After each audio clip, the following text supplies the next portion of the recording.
بسم اللہ الرحمن الرحیم۔ معزز ناظرین کرام، آپ دیکھ رہے ہیں وصال اردو اور میں ہوں آپ کا میزبان نوفل ربانی، آپ پسندیدہ پروگرام تعمیر افکار کے ساتھ۔ ناظرین کرام، ہم ہمیشہ کی طرح آج ایک دفعہ پھر ایک بہت ہی اہم اور باکمال شخصیت کے ساتھ حاضر ہیں اور ہم ان سے اپنی گفتگو کا آغاز کریں گے، لیکن گفتگو سے قبل میں ان کا تعارف کروا دوں کہ ہمارے آج کے پروگرام تعمیر افکار کے میزبان جناب حامد کمال الدین صاحب ہیں۔ حامد کمال الدین صاحب نے حفظ اپنی والدہ سے کیا تھا اور پھر ابتدائی تعلیم مدرسہ غزنویہ لاہور سے حاصل کی، اور اس کے بعد آپ نے وفاق المدارس سلفیہ سے شہادت العالمیہ کی سند حاصل کی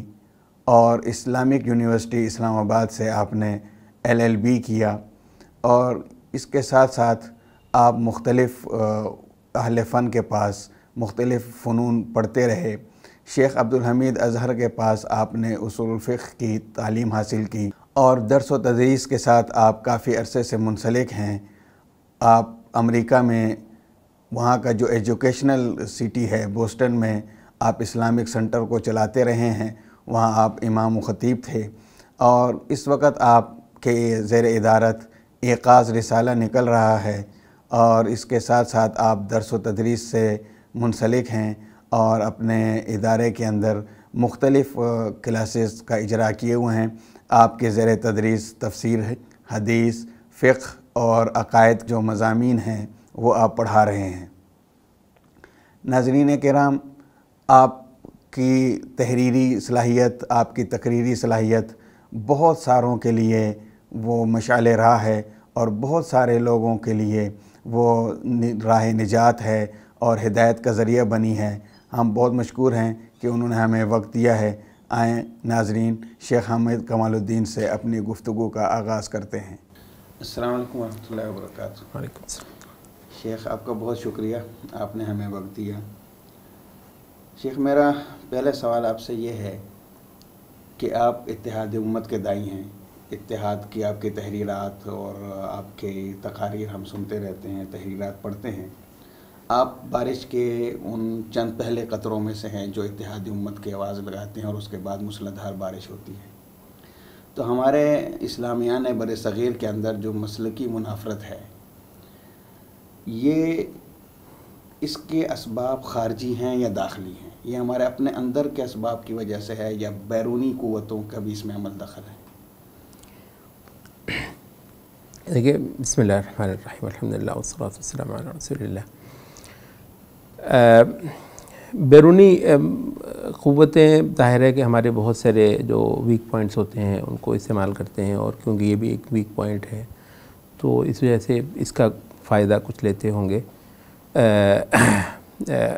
لیکن اصل میں جو ہے وہ جیسے قرآن مجید میں کہ وَإِن تَتَّقُوا لَا يَضُرُّكُمْ كَيْدُهُمْ شَيْئًا وَإِن تَصْبِرُوا وَتَتَّقُوا لَا يَضُرُّكُمْ كَيْدُهُمْ شَيْئًا۔ اگر تم اپنے دین کی حقیقت پر صابر، ثابت اور مستقل مزاج رہو گے اور اللہ تعالیٰ کی جو حدیں ہیں ان کے پابند رہو گے، لا یضرکم کیدہم شیئا، تو ان کا جو بھی قید مکر جو ہے وہ تمہارا کچھ نہیں بگاڑ سکتا۔ تو مطلب بیسیکلی ہم یوں کہتے ہیں کہ ہم اللہ کی حفاظت میں ہیں، مطلب یہ ایک حقیقت ہے۔ ہم نبی صلی اللہ علیہ وسلم کے دین کے وارث اللہ کی حفاظت میں، قیامت تک کے لیے اللہ کی حفاظت میں، مطلب ایک درجے میں اللہ کا دشمن ہمیں کوئی نقصان نہیں پہنچاتا۔ اگر ہمیں کوئی چیز نقصان پہنچ جاتی ہے تو وہ ہمارے اپنے اعمال ہے۔ وَنَعُوذُ بِاللَّهِ مِن شُرُورِ أَنفُسِنَا وَسَيِّئَاتِ أَعْمَالِنَا، مطلب یہ جو شرور انفس اور سیئات اعمال ہیں یہ ہمارے اندر ہیں۔ قُلْ هُوَ مِنْ عِنْدِ أَنفُسِكُمْ۔ اور یہ بہت غلط ہے کہ ہر چیز کو جو ہے نا وہ دشمن کے کھاتے میں ڈال کے تو یہ ایک طریقے سے اپنی جو ہے نا ایک برات ہوتی ہے، ایک تزکیہ ہوتا ہے کہ ہم تو بالکل ٹھیک ہیں۔ تو اس وجہ سے مطلب میں یہ کہتا ہوں کہ باہر والے اگر کچھ کرتے بھی ہیں تو بیسیکلی وہ اصل سبب نہیں، مطلب اصل سبب یہ تھا کہ ہماری جو دینی رہنمائی تھی پچھلے 200 سال کے اندر، یعنی خاصا سارا میرا خیال ہے وزن اسی کو اٹھایا جاتا ہے۔ تو جہاں تک اس سوال کا تعلق ہے کہ اس کے خارجی اسباب ہیں داخلی اسباب ہیں، اب مطلب اس پہ پھر ہم آ جائیں گے کہ اگر داخلی اسباب ہیں تو وہ کیا ہیں۔ یہ جیسے آپ نے فرمایا کہ بیرونی اور خارجی اسباب ہوں بھی تو وہ ہماری کمزوری کی وجہ سے وہ جو ہے وہ اثر انداز ہوئے ہیں، تو کیا یہ جو ہمارے داخلی اسباب ہیں تو میں آپ سے یہ جاننا چاہوں گا کہ وہ کیا تھے اور ان اسباب کا سدباب کیا ہو سکتا ہے؟ یہ منافرت ختم ہونے کی کوئی صورت بھی ہے یا ہم اسی آگ میں سلگتے رہیں گے؟ یہ جس چیز کو آپ مسلکی منافرت کہتے ہیں، اس کے لیے ایک اور لفظ چل رہا ہے فرقہ واریت جس کو آپ کہتے ہیں۔ اچھا، اس کی اگر تو اس کو برا کہنے سے اور اس کی مذمت کہنے سے کام چل رہے تو میرا خیال ہے اس وقت ہر بندہ یہ کام کر رہا ہے، ہر بندہ مسلکی منافرت کی مذمت ہی کر رہا ہے۔ تو تھوڑا سا نا مطلب ہے اس کو ایک بنیاد پر لا کر جو ہے نا وہ اس کا تجزیہ تشخیص کر لینی چاہیے۔ میرے نزدیک جو ایک بہت بڑی الجھن جو ہے نا وہ اس مسئلے میں پائی جاتی ہے، اور اس کے اندر میں ایک خیر بھی دیکھتا ہوں۔ اچھا، وہ یہ ہے کہ دو چیزیں ہیں، ایک ہے کہ آپ اصول کے اندر حق پر اصرار کریں، اور اصول کے اندر اگر کوئی انحراف ہو رہا ہے تو یہ نہ آپ کی چیز ہے نہ میری چیز ہے، نبی صلی اللہ علیہ وسلم کی چھوڑی ہوئی چیز ہے، قیامت تک آسمان کی امانت ہے۔ تو اس کے لیے جو دیانت ہے وہ پھر اسی بات کا تقاضا ہے کہ اس کے لیے لڑا بھی جائے، اس کے لیے بھیڑا بھی جائے، اس کے لیے بولا بھی جائے، اس کے لیے اگر کوئی کچھ کہتا ہے تو اس کی سنی بھی جائے۔ مطلب تو جو موٹی بات ہے وہ یہ ہے کہ میرے نزدیک اس مسئلے کی ایک بہت بڑی وجہ اصول اور فروع کا فرق نہ کرنا ہے۔ مطلب وہ کون سی باتیں تھیں کہ جن پر واقعتاً معتزلہ کے ساتھ ہمارا اگر کوئی مطلب وہ ہے، رافضہ کے ایک جینون ہے مسئلہ، اور اس پہ مطلب وہ لوگ کہ جن کے علم پر، جن کی علمی امامت پر ہم سب لوگ بھروسہ کرتے ہیں، تو مطلب ان لوگوں نے ان لوگوں کا رد بھی کیا ہے، ان کو غلط بھی کہا ہے، ان کو منحرف بھی کہا ہے۔ تکفیر کی بات نہیں ہو رہی ہے، لیکن یہ ہے کہ اہل بدعت مثلا ان کو کہنا، یا اہل تفرقہ ان کو کہنا، اہل ضلال ان کو کہنا، اہل انحراف ان کو کہنا، وہ یہ تھا کہ وہ جو صاف واضح بدعتی ٹولے ہیں امت کے اندر، ان کا رد بھی ضروری تھا۔ اچھا، اس کو ہم کہتے ہیں کہ اصول۔ اچھا، پھر اس کے اندر جو اہل سنت ہیں، اہل سنت سے ہماری مراد ہوتی ہے کہ صحابہ سے علمی فکری وابستگی رکھنے والے جتنے فقہی سلسلے ہیں، ٹھیک ہے جی، تو ان سب کو ہم کہتے ہیں یہ اہل السنہ ہے، اور ان کا اختلاف جو ہے یہ وہ اختلاف ہے جس کو ہم اختلاف سائغ کہتے ہیں، جس کو ہم اختلاف قابل قبول کہتے ہیں، جس کو برداشت کرنا ہوتا ہے جی۔ تو وہ جو اختلاف ہے جس کو صحابہ کے وقت سے لے کر قبول کیا گیا ہے، اور بعد میں جو ائمہ ہیں ہمارے ائمہ فقہا تو یہ لوگ قبول کرتے رہے، تو یہ جو ہے اس کو ہم کہتے ہیں یہ فروع کا اختلاف، اور فروع کے اختلاف کے اندر اکوموڈیٹ کیا جاتا ہے، اس کے اندر گنجائش جو ہے نا وہ رکھی جاتی ہے۔ اس وقت مطلب ایک گولی جو ہے وہ بہت زبردست دی جا رہی ہے، مطلب میں یہ ضروری سمجھتا ہوں کہ اس سے بھی ہم متنبہ رہیں۔ فرقہ واریت کی مذمت کر کر کے جو ہے وہ ہمیں اصول سے بھی ہٹایا جا رہا ہے، اور میں آپ سے عرض کر دوں کہ وہ جو ایک مومنٹم بنا دیا گیا ہے نا مسلکی منافرت کے مخالفت کے نام پر یا فرقہ واریت کے خلاف، اس مومنٹم میں ہم سبھی جو جا رہے ہیں، ان قریب ایسا وقت آنے والا ہے یا شاید آنا چکا ہو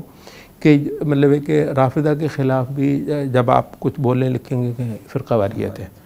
حتیٰ کہ بعید نہیں ہے کہ تھوڑے دنوں میں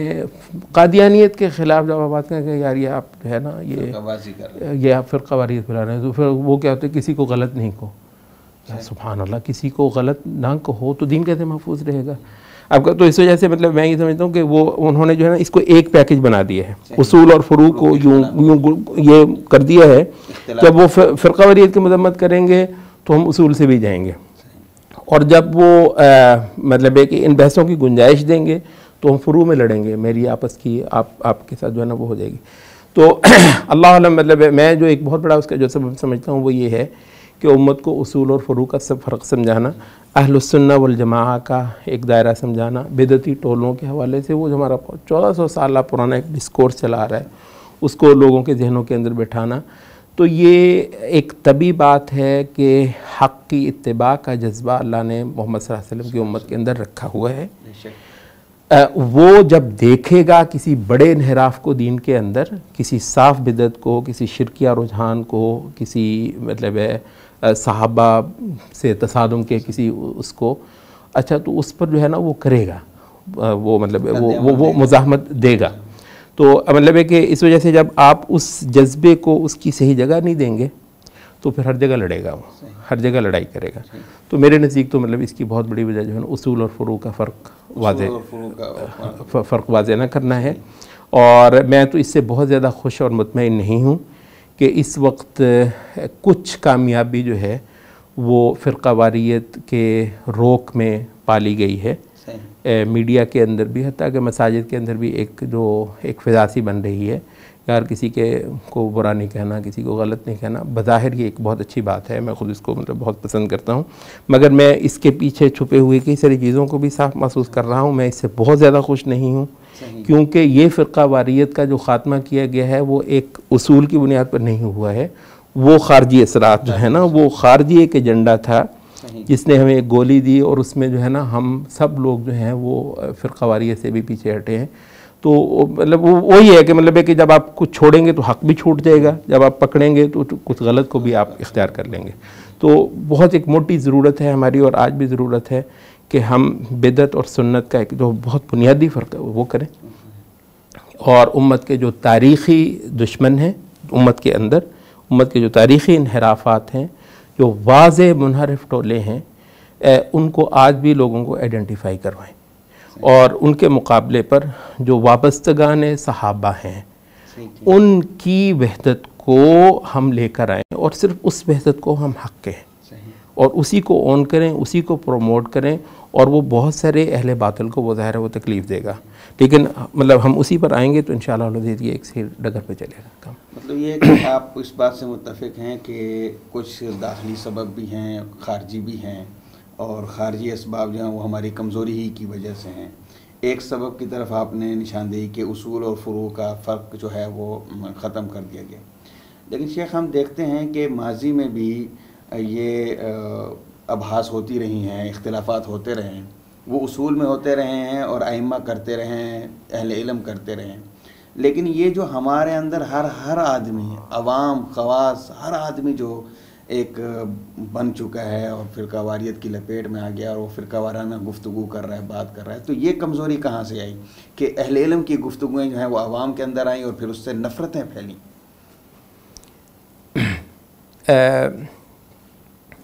یہ کہتے ہیں کہ وہ ہے نا فارغ مباش کچھ کیا کر، تو یعنی کچھ سرگرمی آپ کو دینی تھی. یعنی کہتے ہیں یہ کبھی نہیں ہو سکتا کہ مطلب کسی نہ کسی کی مخالفت کرنا، کسی کو اپنا مد مقابل جاننا،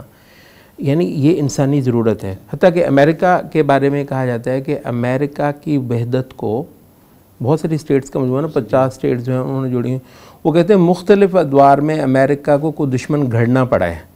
اور وہ دشمن اور اس کا ہوا دکھا کر انہوں نے اپنی قوم کو جو ہے نا ایک وحدت دی ہے. مطلب یہ ایک انسانی ضرورت ہے. وہ کہتے ہیں کہ امریکہ کے کو 50 60 70 سال جو ہے نا وہ سوویت یونین نے نکالے. اب اس کے بعد وہ کہتے ہیں کہ اس وقت جو ایک مسلمان دشمن آپ کو پتہ ہے ویسے کوئی ایک اسلام کے پاس کوئی ایک بھی اسٹیٹ نہیں ہے نا، کوئی ایک بھی اسٹیٹ، کوئی ایک بھی ریگولر آرمی اسلام کے پاس نہیں ہے جو کافروں سے جنگ کر رہی ہو. اچھا لیکن یہ کہ اب انہوں نے وہ اسلام کا ایک ہوا اس وجہ سے بھی کہتے ہیں گھڑا ہے کہ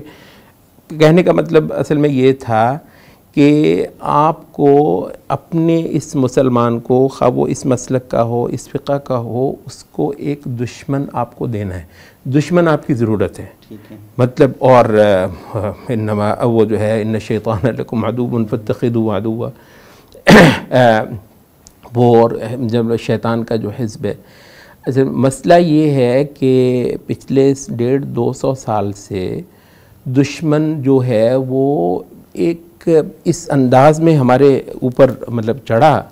حقیقت یہ ہے کہ وہ جو تاتاری تھا کیا تھا اس کے بعد سوائے تلوار کے، مطلب کچھ بھی نہیں تھا. یہ جو دشمن آیا ہے اس کے پاس تلوار بھی تھی, ظاہر ہے مطلب بڑے جو ماڈرن جو اسلحہ تھا, اس کے پاس پریس بھی تھا, اس کے پاس تھیٹر بھی تھا, اس کے پاس سنیما بھی تھا, اس کے پاس اخبار بھی تھا, اس کے پاس کیا کچھ نہیں تھا.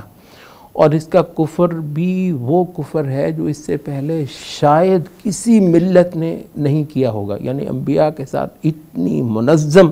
اور نظریاتی جنگ جو اس نے کی. بات یہ ہے کہ ان سب کے خلاف جو ہے اٹھا دینا چاہیے تھا, وہ اس کو جگا دینا چاہیے تھا. یہ غلطی ہم سے ہوئی ہے. مطلب ہے دیکھیں, جب آپ نے اس کی جو ایک ریٹیلیشن ہے, ایک کسی کے مخالفت کرنا اور کسی کو غلط کہنا, جب آپ نے اس کے اصل خانے کو, حالانکہ آپ بہت اچھا بھر سکتے تھے, یہ جو باطل تہذیب ہے, باطل دین ہے پورا ایک, ٹھیک ہے, اور جس نے مطلب ہے کہ آپ کے پورے معاشرے کی صورت کو بگاڑ دیا ہے, اور آپ کے اسی مطلب سستی کی وجہ سے سوئے رہے, وہ نہیں گیا. تو جب آپ نے ایک بہت بڑا رخنہ جو ہے اس کی زندگی میں چھوڑ دیا, پر نہیں کیا, تو اس نے پھر لا محالہ اس دشمن کے خانے کو کسی سے پر کرنا تھا. پھر یہ کیا کہ اس مسلک کے بندے نے اس مسلک سے وہ خانہ پر کر لیا, اس نے اس سے پر کر لیا, اس نے اس پر کر لیا, اور ظاہر بات ہے کہ یہ پھر مطلب پبلک کی سطح پر آ گیا. مطلب ایک بہت بڑی آج بھی یہ ہے, اور اگر کچھ بہتری ہوئی ہے بعض اچھے پہلوؤں سے, تو حقیقت یہ ہے کہ اس کی وجہ یہ ہوئی ہے کہ اللہ تعالیٰ نے کچھ مسلمان گروہوں کو اس بات کی توفیق دی کہ وہ امت کے کھلے دشمن کو گریبان سے پکڑیں. الحمدللہ کئی سارے امت کے محاذ ایسے ہیں, مطلب جو پچھلے 30-40 سال میں, یہ جب سے سوویت یونین کے ساتھ مسلمان امت کا جو ایک ہوئی ہے, اس کے بعد سے وہ حس جو ہے نا وہ بیدار ہوئی ہے کہ کافر جو ہے وہ مطلب اپنی تہذیب کے ساتھ یا اپنے ایجنڈا کے ساتھ آیا ہے, تو ہم مسلمان. تو بات یہ ہے کہ جب آپ مسلمان کو جگاتے ہیں تو اس کے اندر یہ مسلکی منافرتیں جو ہے نا وہ پیچھے چلی جاتی ہیں. جب آپ جو ہے نا وہ کافر کے ساتھ, مطلب جہاد اس مسئلے کا حل ہے, اور جہاد جب میں عرض کرتا ہوں تو وہ ایک وسیع مطلب اس میں ہے, اس میں قتال اس کا ایک حصہ تو یقینی طور پر ہے, لیکن یہ ہے کہ کافر کے ساتھ ہماری جنگ جو ہے وہ آج ایک نظریاتی سطح پر بھی ہے, ایک سماجی سطح پر بھی ہے. تو کافر جو کھلا کافر ہے, اللہ کا انبیاء کا کھلا دشمن ہے, اس کے ساتھ جنگ جو ہے اگر آپ انشاءاللہ العزیز نظریاتی سماجی تہذیبی سطح پر اس کو آپ زندہ کر دیتے ہیں تو اس مسئلے کی منافرت کا بھی حل نکل آتا ہے. ورنہ اس کو لازماً کچھ کام چاہیے, تو یہ آپس میں لڑے گا مسلمان. تو مطلب یہ ہے کہ آپ کی اس بات کو اگر میں مختصر تعبیر کرنا چاہوں تو یہ ہے کہ ہم نے اپنے اصل دشمن کو پہچاننے میں غلطی کی ہے. جی, ہم نے آپس میں ایک دوسرے کو دشمن تو پھر اس رکھنے کو ہم نے اپنے بھائیوں کے ساتھ پر کر لیا. بھائیوں کے ساتھ. تو شیخ, یہ جو اصل دشمن کی پہچان ہے, اس کا طریقہ کار تو دعوت ہوگا. تو وہ دعوت کس اسلوب میں, کس طریقے سے امت کو دی جائے کہ امت جو ہے وہ اپنے اصلی دشمن کو پہچانے؟ اس کے لیے خیر کئی ساری سطحیں جو ہیں وہ درکار ہیں. کئی سارے امت کے جو اہل خیر ہیں انہوں نے تو یہاں تک کہا کہ آج اس طریقے سے کسی وقت امام غزالی نے اور ان کے بعد پھر امام ابن تیمیہ وغیرہ نے ایک طرح کا علم الکلام مسلمانوں کی ضرورت کا جو ہے نا وہ ایجاد کیا. اور یعنی جو اہل کفر کے جو حملے ہیں اسلامی عقیدے پر, اس کے خلاف جو رد ہے, اور بہت زیادہ رد جب یہ جو رد کی سطح ہوتی ہے یہ زیادہ تر یہ ہوتی ہے کہ آپ مخالف ہی کے تناقضات کو کھول دیں, کیونکہ وہ آپ کے قرآن کو تو ابھی مانتا ہی نہیں ہے نا. وہ تو جب جس دن اسلام پر ایمان لے گا اس دن آپ کو قرآن کا حوالہ دیں گے, نبی صلی اللہ علیہ وسلم کی سنت کا حدیث کا حوالہ دیں گے. ابھی تو ظاہر ہے وہ سطح آئی نہیں ہے. تو اس میں آپ یہ ہوتا ہے کہ قرآن اور سنت وغیرہ کو جو ہے نا حجت ٹھہرانے سے پہلے ہی کچھ آپ ایسی چیزیں کرتے ہیں کہ جس میں آپ باطل کا بطلان جو ہے وہ کر دیتے ہیں. تو اور علم الکلام کو ہم اسی درجے میں ہی قبول کرتے ہیں, ورنہ اپنے دین کو تو ثابت کرنا ہمارا صرف قرآن ہے یا نبی صلی اللہ علیہ وسلم کی سنت ہے. اپنے دین کو تو ہم کسی فلسفے سے ثابت نہیں کرتے ہیں. البتہ باطل کا رد جو ہے وہ ہم فلسفے سے ہی کرتے ہیں, کیونکہ ابھی وہ قرآن. اچھا, تو ہمارے ان ائمہ نے جب مطلب یہ معتزلہ وغیرہ آئے تو اس وقت امام احمد ابن حنبل اور دیگر ائمہ نے مسلمانوں کی علمی جنگ جو ہے وہ لڑ دی. اور اس کی بنیاد پر بالکل عام جو اہل سنت کے جو خطیب اور واعظ سے وہ بھی ان دلائل سے استفادہ کرتے ہوئے مسلمانوں کو جو روز مرہ کی جو ایمونیشن ہوتا ہے نا، جو مطلب گولہ بارود ہے، وہ عام آدمی کو، عام مسجد کو جو ہے وہ فراہم ہو گیا تھا۔ تو آپ کو پتہ ہے عام آدمی نے تو صرف مطلب تیار چیز داغنی ہوتی ہے نا، مطلب اس کو تو آپ کو تیار کر کے دینا ہوتا ہے۔ اب یہ بہت مشکل ہے کہ ایک عام آدمی کو آپ چھوڑ دیں اور وہ یہ کہے کہ وہ فرائیڈ کا بھی اور ڈارون کا بھی اور فلاں کا بھی فلاں کا بھی جو کفر ہے وہ اس کو سمجھ بھی لے اور وہ مطلب کر بھی لے۔ تو مطلب یہ تھا کہ ایک سطح تو مطلب یہ ہے کہ جس طریقے سے ہمارے ائمہ نے، ہمارے بزرگوں نے ہر دور کے اندر، اور مطلب اس کے بعد یہ بر صغیر میں بہت بڑی مثال اس کی مجدد الفسانی ہے کہ وہ جو اکبر کے جتنے درباری ورباری اگر مطلب ان کے آپ خطوط پڑھیں ماشاءاللہ اس کے اندر ایک علمی پورا جو ہے وہ جواب ہے، اور وہ کیونکہ اس دور کے علماء کے استاد تھے تو وہ ان سب کو مطلب وہ چیز وہ یہاں پر جو ایک بہت بڑی کمی ہوئی ہے وہ یہ ہوئی ہے کہ باطل تہذیب جو ہے اس کے خلاف کوئی بہت اچھا علمی مواد بھی فراہم نہیں کیا گیا، اور اگر کہیں کیا گیا تو شاید وہ کوئی اس انداز میں نہیں کہ جیسے وہ بالکل تیار حالت میں گولہ بارود ہر خطیب کو جو ہے نا فراہم کیا۔ اور آج بھی میں اس کی ضرورت محسوس یہ کر رہا ہوں کہ اگر ہم نے یہ جنگ لڑنی ہے، جو آپ نے کہا نا کہ اس کا طریقہ کہ اگر یہ جنگ لڑنی ہے تو باطل جو تہذیب ہے اور باطل جو عقیدہ ہے جو ہم پر حملہ آور ہے اس کے خلاف وہ جو ہے نا ایک مواد ایسا جو بالکل عام سطح کا بندہ سمجھ لے، وہ خطیب اور واعظ کی سطح پر ہمیں تیار حالت میں دینا ہوگا۔ ہر خطیب، اور ایک ایسی موومنٹ میرے نزدیک ضروری ہے جو ہر خطیب کو جا کے اللہ کا واسطہ دے کر کہے کہ یہ ایک چیز ہے، یہ آپ نے اپنی اس مسجد کے ہر نمازی کو اس تہذیب کے خلاف، جیسے کہتے ہیں نا ایک ننگی تلوار بنائیں، 2 سال 4 سال 6 سال ہیمرنگ کریں ان کی، اور ان کو سمجھائیں کہ کون سا کفر جو ہے نا ان پر حملہ آور ہے۔ تو موٹی بات یہ ہے کہ اپنے دور کے باطل کے خلاف ایک بہت ہی ٹھیٹھ علمی کام تیار ہو پہلے مرحلے پر، دوسرے مرحلے پر اس کو جو ہے پھر ایک عوامی زبان جو ہے دے دی جائے، یہ دوسرے مرحلے پر ہوگا، پہلے اس میں مطلب اس کو بالکل عوامی زبان دے دی جائے، حتیٰ کہ ابھی اس وقت جو آپ یہ سارا کچھ کر رہے ہیں میرا خیال ہے کہ یہ مطلب اسی چیز کا ایک حصہ ہے، اور ہو سکتا ہے کہ مطلب وہی جو چیز ہے بالکل عام آدمی کو اس جنگ کا حصہ بنایا جائے۔ عام آدمی بیچارہ اس جنگ کا حصہ نہیں ہے، اور وہ نہ ہو سکتا ہے، اس کی ذہنی قوا اتنے مضبوط نہیں ہے کہ وہ خود ہی جو ہے نا اس جنگ کو سمجھ بھی لے ہوگا، مطلب تو پھر اہل دین کا، اہل علم کا پھر کیا کام ہے؟ تو ان کا تو کام یہی ہے کہ وہ مطلب تو امامت بھی یہی، امامت بھی تو یہی ہے نا، تو امامت بھی کو 2 رکعت پڑھانا تو امامت نہیں ہے۔ تو اب یہ تھا مطلب اس کا یہی ہے کہ یہ کام کیا جائے، علمی کام کیا جائے، اور اس کو پھر آسان زبان دی جائے، اور جب زبان ہم دے رہے ہیں تو وہ تحریری بھی ہو سکتی ہے، وہ اس طرح کی جو پروڈکشنز ہیں وہ بھی ہو سکتی ہے، اور لیکن میرے نزدیک یہ جنگ اس وقت تک جو ہے وہ کسی مطلب کھاتے میں نہیں شمار ہوگی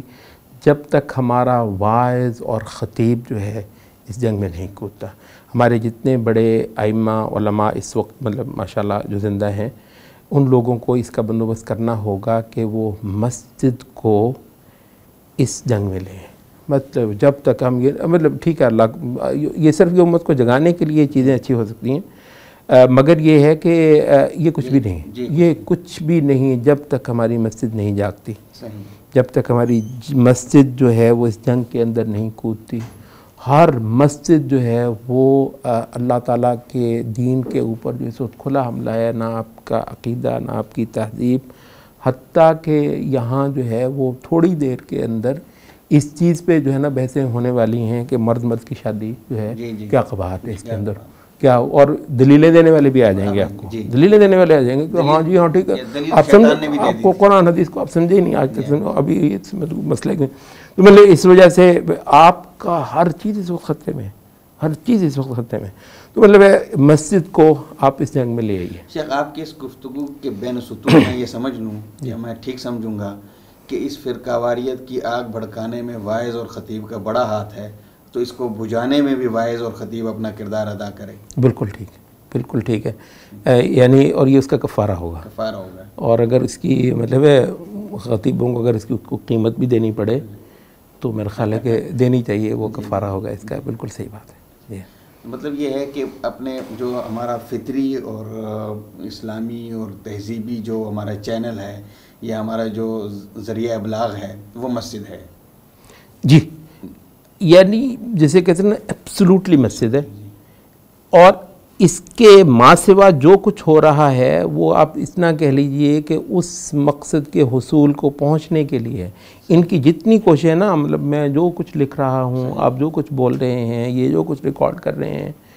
مطلب یہ سارا کچھ اس ہدف تک پہنچنے کے لیے ہے. مطلب یعنی مسجد اگر نہیں آتی میدان میں تو ہم مار کھائیں گے، اللہ بچا کر رکھے. مطلب یعنی یہ ہو ہی نہیں سکتا. یہ جو دھوکہ دیا جاتا ہے کہ جی میڈیا میں آئیں، میڈیا کو کریں، آپ کے نزدیک یہ چیزیں ثانوی ہیں، اور مسجد، مدرسہ، مکتب، آپس کی نشستیں، ایک دوسرے کے ساتھ بیٹھنا، یہ جو فطری طریقے ہیں انہی سے مضبوط اور علمی کام ہوگا. یعنی مسجد سے بڑا میڈیا کیا ہے؟ میڈیا کیا ہے؟ واللہ ہے. مطلب وہ محمد قطب وہ کہتے ہیں کہ یہ یعنی اگر کوئی اس کا وزن کیا جائے تو ہر جمعے ٹنوں کے حساب سے جو ہے نا وہ چیزیں پھینکی جاتی ہیں، لیکن کہتے ہیں اس کی کوالٹی کیا ہے. کہتے ہیں مطلب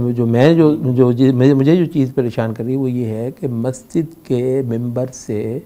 اس وقت کا جو عام مسلمان ہے اس کو اپنے معاشرے میں جس چیز کی ضرورت ہے دیا کیا جائے. مطلب تو اس وجہ سے دیکھیں، ویسے مطلب میں آپ سے عرض کر دوں، یہ جو جس کو آپ یہ ریگولر میڈیا کہتے ہیں، یہ عام طور پر اس کے لیے پرنٹ میڈیا یا الیکٹرانک میڈیا کہتے ہیں، اللہ عالم مطلب یہ آپ کو اس میں کچھ ایکسس مل جائے تو وہ اللہ کسی حد تک میرے نزدیک تو اتفاق ہوگا. یعنی اتفاق ہے کہ آپ کو اس میں کچھ موقع مل جائے. شاید سوشل میڈیا سے آپ امیدیں رکھ لیں تو فی الحال اس کی گنجائش ہے، کیونکہ سوشل میڈیا پر قدغنے لگانا اتنا آسان نہیں ہے. وہ ان کے ہاتھ سے، کسی کے بھی ہاتھ سے میرا خیال ہے نکل رہا ہے، نکل گیا ہوا ہے. اس پر اگر وہ کچھ لگائیں گے تو اس کے لیے خاصا سارا جو ہے وہ اپنی آزادیاں بھی کم کر لیں گے. اس لیے سوشل میڈیا سے تو آپ شاید خاصی حد تک، وہ سوشل میڈیا تو بیٹھ کے ہیں نا بنیادی طور پر، لیکن یہ جس کو آپ ریگولر میڈیا کہتے ہیں، مطلب اس میں تو بہت زیادہ گنجائش اس کی نہیں دیکھتا کہ صاف کھری دعوت جو ہے، جو وقت کے باطل کو مطلب اندر تک تکلیف دے، اور یہ ضروری ہے، ٹھیک ہے، تو وہ چیز جو ہے نا یہاں پر چل لے گی. میں تو اس کی مطلب بہت زیادہ وہ نہیں کرتا، لیکن میں یہ کہتا ہوں کہ ہم اس کے بہت زیادہ محتاج اور ضرورت مند بھی نہیں ہیں. ہمارے مطلب مسجدوں میں اللہ برکت دے دے، ہمارے ان نمازیوں کے اندر برکت دے دے، ان محرابوں میں اللہ نے خیر رکھی ہوئی ہے، اور بس اس خیر کو کسی طریقے سے ہم برآمد کرنے کے مطلب کچھ طریقے، نسخے جو ہے نا وہ نکال لیں تو یہ بہت کافی ہے انشاءاللہ. شیخ آپ نے فرمایا کہ مسجدیں خیر کا مرکز ہیں، اور واقعی یہی ہیں، لیکن امت جو مسجد سے کٹ گئی ہے، فلم، ڈرامہ، تھیٹر، یعنی اس کی دلچسپی کے لیے اتنے سامان بنا دیے گئے ہیں، تو اس امت کا مسجد کے اندر دلچسپی پیدا کرنے کے لیے کیا کیا جانا چاہیے دعوتی انداز میں، یعنی دعوت کے سلسلے میں ہم بات کریں کہ امت کی دلچسپی مسجد سے پیدا ہو. امت کی دلچسپی جو مسجد سے ختم ہوئی، کیا اس کی وجہ یہ ہے کہ ان کو وہاں ان کی مرضی کی چیز نہیں ملی، جو ان کی فطرت کی آواز تھی وہ نہیں ملی، ان کو وہاں سے مطلب فرقہ واریت یا اس طرح کی چیزیں ملی تو امت کٹی ہے، یا اس کے کچھ اور اسباب بھی ہیں؟ مسجد کی اپنی ایک سٹرنگتھ ہے، اس کی سٹرنگتھ کا اپنا ایک ایریا ہے، اور یہ جو فلم ہے، یہ تھیٹر ہے، اس کی اپنی ایک سٹرنگتھ ہے. یعنی بنیادی طور پر کہتے ہیں کہ اللہ تعالیٰ نے انسان کے اندر ایک چیز پیدا کی ہے، اس کا نام ہے عقل اور فطرت. پھر ایک چیز انسان کے اندر پیدا کی ہے، اس کا نام ہے خواہش اور شہوت. انسان مطلب کے اندر یہ دونوں کچھ ہے. یعنی مسجد کو اللہ نے جو چیز بخشی ہے وہ ہے جو انسان کے اندر پائی جانے والی عقل اور فطرت ہے، اس کو مخاطب کرتی ہے، اور اس کو اٹریکٹ بھی کرتی ہے، اور اس کی پوری غذا دیتی ہے. اچھا، یہ جو ہے مطلب یہ زور بھی لگا لیں تو یہ انسان کے اندر جو پائی جانے والی خواہش اور شہوت ہے یہ اس کو مطلب ایڈریس کریں گے اور اس کو کمیونیکیٹ کریں گے اور اس کی ضرورت جو ہے وہ پوری کریں گے. اور بلا شبہ مطلب ایک بہت بڑی خلقت کے اندر بہرحال شہوت ہی طاقتور ہوتی ہے بنسبت اس کی عقل کے اور فطرت کی جو آواز رکھی ہوئی ہے مطلب اس کے. لیکن اور مطلب اس میں کوئی شک نہیں ہے یعنی اور میں بھی بالکل کوئی ایسا خیالاتی وہ نہیں ہوں کہ میں یہ سمجھ رہا ہوں کہ ایک وقت ایسا آ جانا ہے کہ مسجدوں نے یوں جو ہے بھر جانا ہے کہ کسی نے نام نہیں لینا ہے فلم دیکھنے کا. ایسا نہیں ہے, ایسا نہیں ہے. بہت بڑی خلقت جو ہے وہ بہرحال فلمیں ہی دیکھے گی, وہ ڈرامے ہی دیکھے گی, وہ یہ سارا کچھ ہی دیکھے گی. مگر پوائنٹ یہ ہے کہ حق کو کیا بہت بڑی کثرت چاہیے ہوتی ہے؟ حق کو کبھی بھی بہت بڑی کثرت نہیں چاہیے ہوتی ہے. حق کو تو ایک بہت تھوڑی سی ایک معاشرے کے اندر ایک چھٹی ہوئی اور ایک چنیدہ سی جمعیت حاصل ہو جاتی ہے تو حق کا کام ہو جاتا ہے. اچھا باقی کی چیز جو ہے نا, باقی کا جو ہے وہ اس حق نے خود کرنا ہے. حق کے اندر اللہ نے جو ہے نا وہ طاقت رکھی ہوئی ہے کہ جب وہ تھوڑے سے لوگوں کے ساتھ بھی میدان میں آتا ہے تو باطل پھر اس کے سامنے کھڑا نہیں رہ سکتا. اچھا اور یہ ہے کہ کچھ دیر تک جو ہے نا وہ خلقت نے بہرحال کرنا ہے کہ ایک طرف جو ہے وہ آخرت کی پکار ہے اور ایک طرف جو ہے دنیا کی شہوتوں اور خواہشوں کو پورا کرنے کا ہے. اور ان دونوں فریقوں کے مابین ٹھنڈ تو جائے, پھر ٹھنی ہوئی نہیں ہے. حق اہل حق ہیں کہاں میدان میں, مطلب ابھی تو صرف جو ہے نا وہ اہل شہوت ہی ہیں. اہل حق تو اللہ ماشاءاللہ مطلب مسجدیں بھی وہ اسلام کی وہ جنگ تو لڑ ہی نہیں رہی, وہ لے کر ہی نہیں آ رہی, اس باطل کو چیلنج ہی نہیں کر رہی, اس کے خلاف جو ہے عقول کو مطلب پوری طریقے سے ایک مہمیز دینا اور ایک تحریک دینا وہ نہیں کر رہی. اور کیا سارا کچھ ٹھیک ہے, ایک بہت بڑی خلقت جو ہے وہ فلم میں چلی گئی ہے, وہ ڈرامے دیکھتی ہے, وہ صرف ٹی وی دیکھتی ہے. مگر میں یہ سوال کرتا ہوں کہ وہ تعداد بھی جو اس گئے گزرے دور میں بھی اور تمام تر اسلام کی پسپائی کے باوجود وہ خلقت جو مسجد میں پہنچی کہ آج بھی تھوڑی ہے؟ جی آج بھی تھوڑی تو نہیں ہے. ایک مسجد میں ماشاءاللہ جی خوش ہو جاتا ہے وہ جب نماز پڑھنے کے بعد ماشاءاللہ یوں لوگ نکلتے ہیں, وہ جوتے پہننے کی جگہ کھڑا ہو کے میں تو دیکھتے رہتا ہوں بعض اوقات ماشاءاللہ یار مطلب اتنے نمازی ہیں ابھی بھی. زور لگا لیا ہے نا, یعنی اس تہذیب نے 200 سال میں زور لگا لیا. یعنی اصولاً ایک بندہ نہیں ہونا چاہیے تھا مسجدوں میں آنے والا, مطلب جتنا مطلب وہ کر لیا, جتنا دنیا کو یعنی دنیا کو میرا خیال ہے کبھی اتنا مزین نہیں کیا گیا ہوگا جتنا ان 200 سالوں کے اندر مزین کیا. اتنا زیادہ حسین بنا دیا گیا ہے, سارا کچھ کر دیا گیا. پھر ماشاءاللہ یہ لوگ آتے ہیں اور یہ محض اسلام کی قوت ہے, یعنی ہم نے کوئی کچھ بھی نہیں کیا نا. کیا کمال کیا ہے کسی بھی, میرا ایسا نہیں ہے کہ کسی بھی خطیب کے اندر کوئی ایسی چیز تھی کہ لوگ کھنچے چلے ہیں, ایسا نہیں تھا. اللہ ماشاءاللہ ہوگا کہیں کوئی اللہ نے کوئی ایسا بندہ رکھا ہوگا, ورنہ بلوں میں ایسا نہیں ہے کہ مسجد کے اندر جو چیز دی جا رہی تھی سادہ اذان کی آواز کھینچتی ہے. مطلب ہر بندہ جب مرتا ہوا دیکھیں ہمارے پاس بھی تو اسٹرینتھ کا ایریا ہے, ہمیں تو اس پہ کرنا ہے. ہر بندہ جب مرتا ہے اپنے باپ کو دفن کر کے آتا ہے, اپنی ماں کو دفن کر کے آتا ہے, ایک بار تو اس پر دنیا کی حقیقت کھلتی ہے نا کہ دنیا یہ ہے. تو وہ شاید وہ اس کو دیکھ کر اپنے باپ کو دفن کرنے کے بعد وہ مسجد آیا ہے. ہمارا خیال ہے کہ پتہ نہیں ہماری کسی حسن بیان سے وہ کسی کا کچھ مطلب, تو وہ یہ ہوتا ہے کہ یہ دنیا بھی اپنی حقیقت بہرحال بتاتی ہے. تو کچھ نہ کچھ جو ہے وہ قرآن کی آواز لو. تو یعنی آخرت کی پکار میں اللہ نے ایک قوت رکھی ہوئی ہے, ایک طاقت رکھی ہوئی ہے. انبیاء کو جو اللہ نے چیز دی ہے وہ کوئی چھوٹی نہیں ہے, معمولی نہیں. ہم ایک بہت بڑی طاقت کے خزانے پہ بیٹھے ہوئے ہیں. تو اس وجہ سے مطلب ہے کہ ہمیں اس پہ پریشان ہونے کی ضرورت نہیں ہے کہ جی وہ فلم اتنا لے گئی ہے اور ٹی وی اتنے لوگوں کو لے گئی ہے. ہمارے پاس مسجدوں میں جو خلقت پہنچتی ہے ہمارے لیے بڑی ہے. اس سے آدھی بھی انشاءاللہ ہمارے لیے بڑی ہے. تو ہمیں پریشانی نہیں ہے. ہمیں جو ہے نا جو پریشانی وہ یہ ہے کہ وہ جو ہمارے پاس آ رہی ہے جو خلقت, اس کو ہم کیا دے پائیں. جو پریشانی کی بات ہے وہ آج بھی یہی ہے اور اس پہ پریشان ہونا چاہیے.